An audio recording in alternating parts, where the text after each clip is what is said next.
être à l'écoute de son corps, je crois que c'est la chose la plus importante. Et savoir comment récupérer, savoir qu'apporter à son organisme au niveau alimentaire pour qu'il se récupère et qu'il soit dans les meilleures conditions. C'est ça la clé de la réussite. Je ne suis pas de régime très strict, précis, mais c'est au quotidien en fait les règles de bon sens simplement.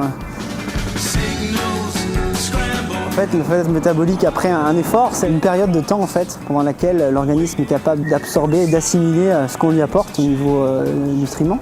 Donc on a 45 minutes après un effort intense. Et le vélo avec lequel je vais participer aux Jeux Olympiques, c'est un VTT hardtail, c'est-à-dire un cadre rigide avec une suspension à l'avant.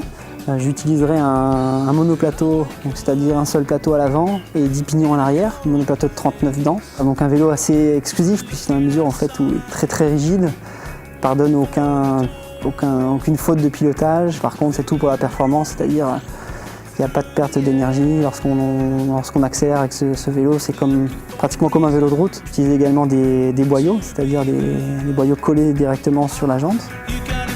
Donc, c'est la Formule 1 du VTT.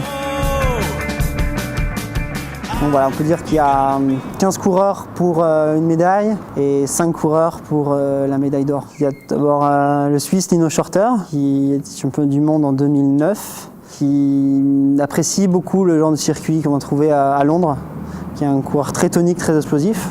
Et puis également le Tchèque Jaroslav Kulavi, qui a dominé la saison passée, qui est un peu en retrait pour l'instant en ce début de saison, mais un coureur très puissant. Je pense que ce sont les deux principaux concurrents. Après, il ne faudra pas oublier d'autres coureurs comme l'Espagnol Hermida, l'Italien Fontana, l'Allemand Fumich.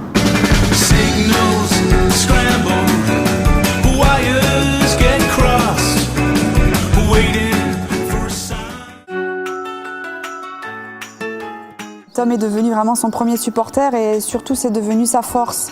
Julien est moins performant, entre guillemets, quand son fils n'est pas là. C'est vrai que c'est une force de voir son fils au bord du circuit qui lui dit « Allez Juju, allez Juju !» Comme je le dis toujours, il a deux forces, c'est son fils et c'est son père qui nous a quittés en 2002. Et je pense que s'il s'aligne avec ça en tête à Londres, j'ai pas beaucoup de soucis à me faire.